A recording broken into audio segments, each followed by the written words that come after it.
Everything in our life, whether it's personal or professional, is increasingly digital in nature.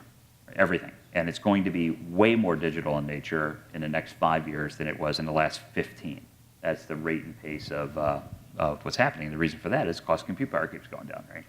So we're in the digital age. And the things that make digital age capabilities so awesome is that they're digital, meaning IP-based and they're computers, right? And that's the exact thing that can kill it, because they're also very susceptible to security problems, and even more than security, lack of trust. Like if you followed recently what happened with Facebook and all the privacy issues they had, Mark Zuckerberg running around the world testifying in front of governments, actually had nothing to do with security. It just had to do with can you trust them with your data, right?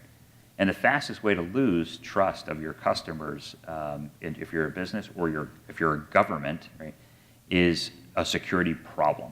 So if you've been, if you were in the OPM database, as I was, right, and probably many of you are, that's a problem, right? That's probably, I think that's probably the single biggest national security issue we've had in the last 10 years. We just don't know it yet, but it will be. It'll be that later. That'll turn out to be the single biggest national security issue we've had, because think about all the information in there about all of us who are TSSCI cleared and what you could do with that, right? If you chose to blackmail people or put pressure on folks, people's financial situations, all sorts of things. The IRS, I can go down the list of things again and again. But what's happening, I think, is we're as a populace, we're losing trust in the digital. It's bleeding out.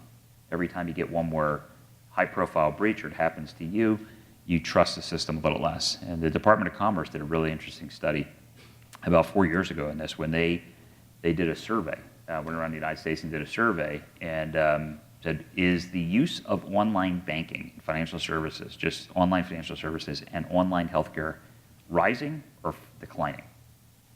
And the answer is, it's declining. If we don't figure out how do you get security transformation with digital transformation, we won't have digital transformation. And if we don't figure out how you get digital transformation at the rate and pace that's happening right now, we're in a world of hurt, because it is the only thing that can keep GDP growth going at the rate that it has to grow for population growth. And if you're in China, you need to bring 1 million people a day, every day, out of the rural environment and put them into the middle class, right, or lower middle class, every day. And the only way we're going to do that is technology, and it's the same for even more industrialized nations like that. So if we don't figure that out, the impact on GDP will be staggering. It will make the Great Depression look like a cakewalk, right? And all the social unrest that will be associated with that, as you can imagine, will be just chaos.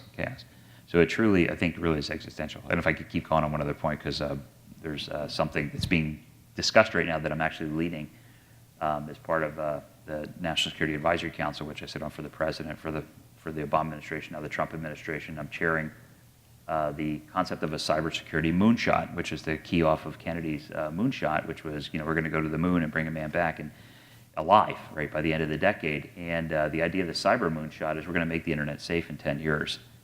Because whether they can do that or not, I don't really know, right? But the point is, it's a very ambitious goal and one that everybody would understand. But if we don't actually start to think about security as an existential issue where we can say we actually think we can make the internet safe in 10 years, it's going to be a problem, because coming from the industry, and I can tell you working in the government, lots of good stuff is being done. It's all incremental.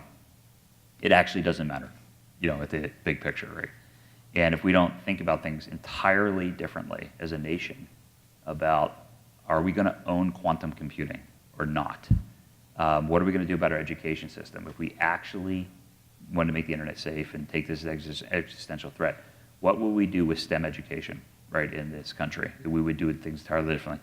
What about supply chain integrity? For cost reasons, we've allowed every important aspect of supply chain. When I say supply chain, I mean components and important things, weapon systems, telecommunications technologies, satellite systems, right? Almost none of them are manufactured any longer in the United States. So if we were serious, we would actually subsidize those industries.